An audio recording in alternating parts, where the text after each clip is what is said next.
the cruelty is the point is the phrase that comes to mind when I think about this one, and that is the tightening of the blockade against Cuba by the United States. We are very, very happy to be joined to discuss all of this by Manolo De Los Santos, who's the co-executive director of the People's Forum and a researcher at the Tricontinental Institute for Social Research, two fantastic organizations. Manolo, thank you so much for being with us. Despite the horrible circumstances, I'm honored to be back on the show with you, Rania and Eugene. Thank you for having me again.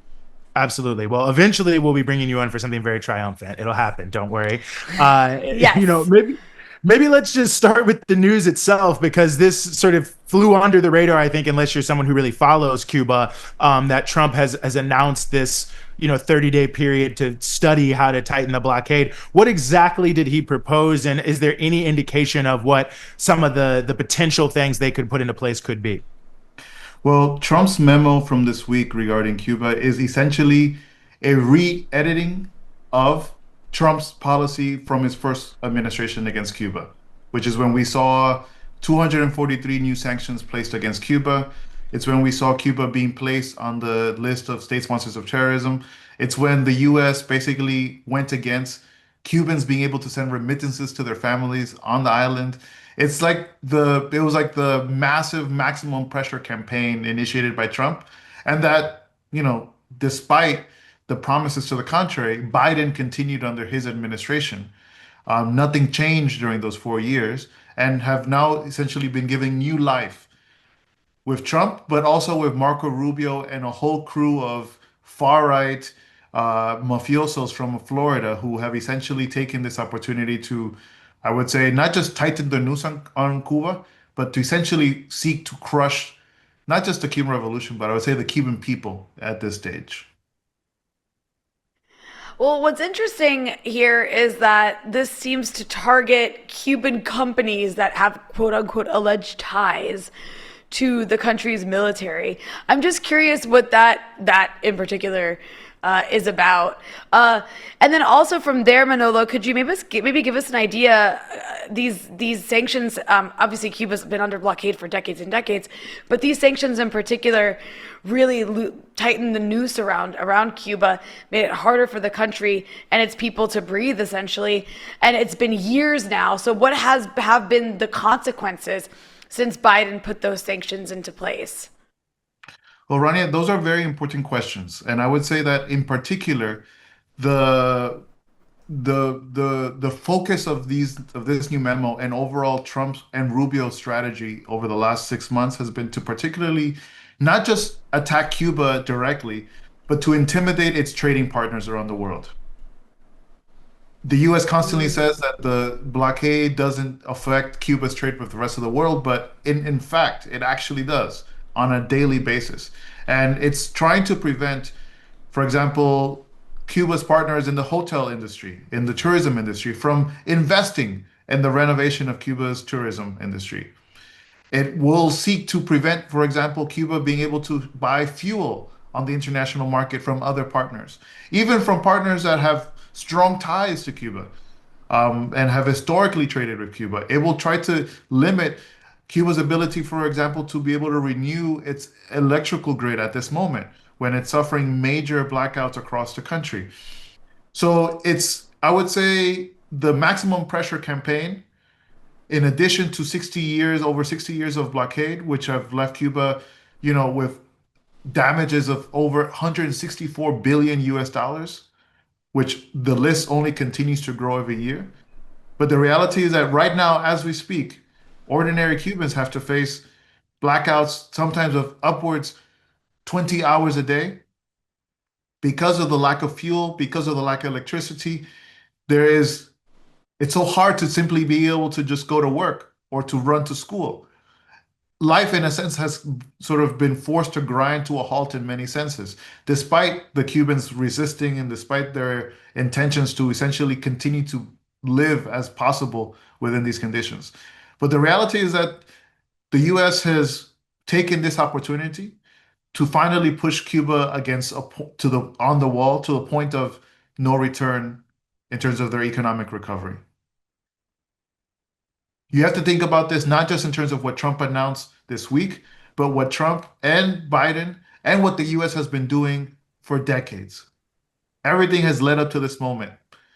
Lester Mallory, decades ago, talked about pushing Cuba to the point where the Cuban people themselves would rise up, and that has never happened. They have never actually, there's never been an uprising of the Cuban people against the revolution, but they have succeeded in definitely deteriorating the conditions of life on the island. And one of the most gruesome aspects of this is that it has forced hundreds of thousands of Cubans to flee the island.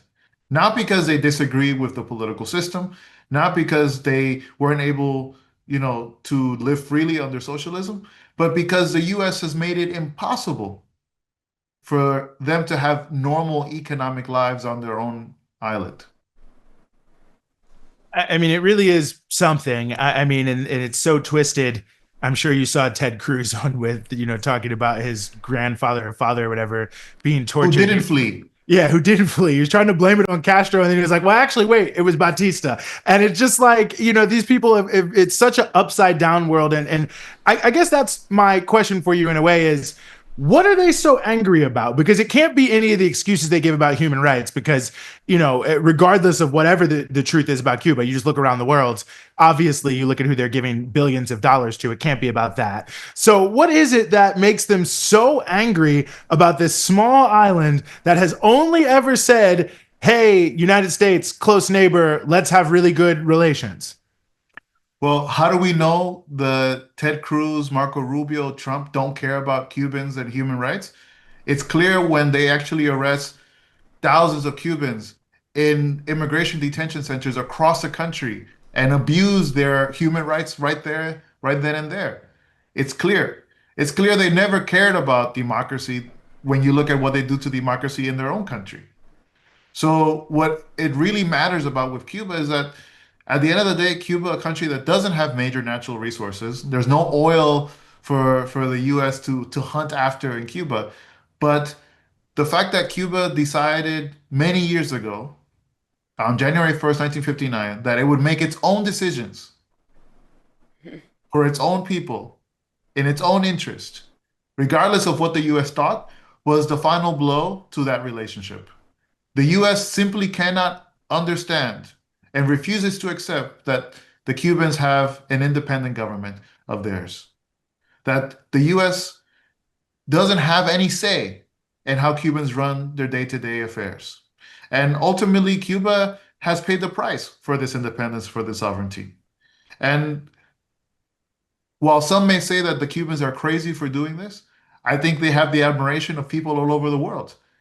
People in countries all over the world wish they had governments that would be willing to stand up for them like the Cuban government does. So I want to ask you, Manolo, from that, how is Cuba continuing to resist all these renewed sanctions?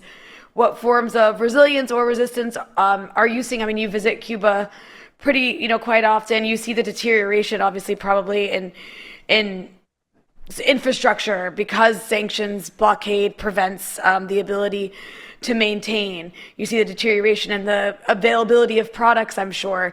Yet, people continue to power through, and the government does continue to exist despite all that.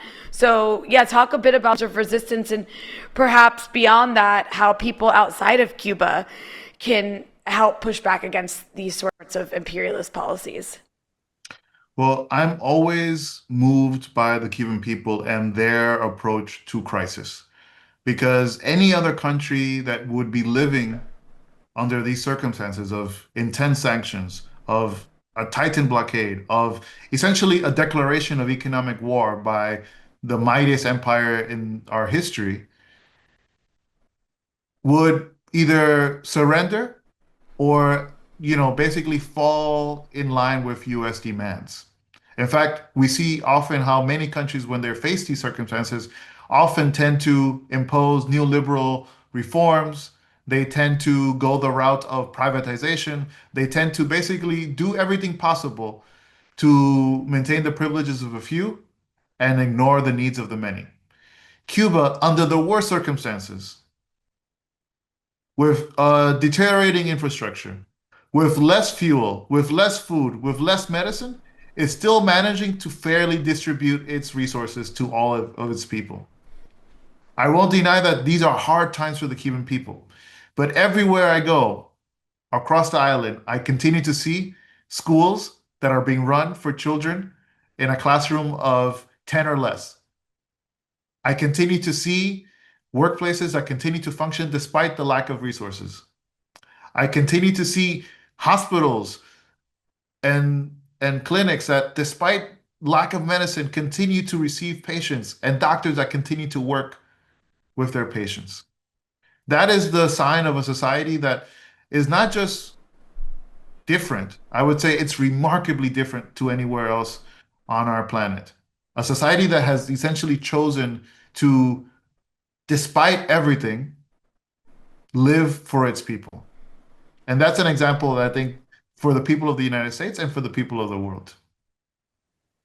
No, I think it's such a critical point. And, you travel around the world and you go to all these countries where they have the big gleaming towers downtown, but you go into the slums and the favelas and certainly the rural areas, and people have access to nothing in terms of the type of social, welfare programs that you're able to access in Cuba, and the development of human capital, which I think is notable. I mean, a pharmaceutical industry that's really second to none around the world, despite all of this. So it really is a notable factor. And the other thing I just wanted to have you speak to, Manolo, is the point you were making about Cuba's vision around the world. We were able to have a great video from our colleague Luis, who's there in Cuba, about the impact of Vietnam working with the rice industry. He's done other packages. Luis always working very hard for us at Breakthrough News, covering what's happening there. So another reason you should follow Breakthrough News and hit the bell and subscribe and get the alerts. About China and the solar power industry. Of course, we know about the people-to-people work here in the United States, where many tens of thousands of people regularly, provide humanitarian aid. The same is true in Europe. That Cuba is not really isolated in so much as it's being suffocated, but there really are, tremendous efforts, it seems, by friends of Cuba to try to step into the breach here. And that feels like an important element of the broader struggle of people around the world against U.S. imperialist policies that are so harmful. Well, I think it's a two-way street. On one hand, despite all the threats, particularly from Marco Rubio, against Cuba sending its doctors across the world, Cuba continues to have tens of thousands of doctors and teachers and social workers working among the poorest communities on the planet. Anywhere you go on the planet where there's a poor community, there's bound to have been or currently existing a Cuban doctor or a Cuban teacher. That is, I think, a sign of what Cuba's commitment to humanity is. And I think that humanity has responded in return. I think from the example of the Vietnamese farmers who are helping to Cuba grow rice in Cuba, to activists in Europe who, when COVID happened, it was Cuban doctors who were among the first to arrive in Italy to support them face the COVID pandemic. There are Italians now sending medical aid to Cuba. You see this all in across the world, and I think it's a sign of actually that there's hope for humanity. There's hope in a humanity in which we actually commit to taking care of each other, despite the threats of the country that insists on being the world's policeman without being elected by anyone. No, I think that's a very relevant point. I was in Haiti, in 2021. You actually do know that. And the only place you could get a COVID test was staffed by the Cuban medical mission. And I thought that said a lot. I mean, about, many things, but about the role that Cuban are playing really around the world. Well, as always, Manolo, there's a lot to this. We're going to have to keep covering it and keep following it. We'll see what happens at the end of the 30 days, but we really appreciate you joining us here on the Freedom Side. Thank you, Ronnie and Eugene.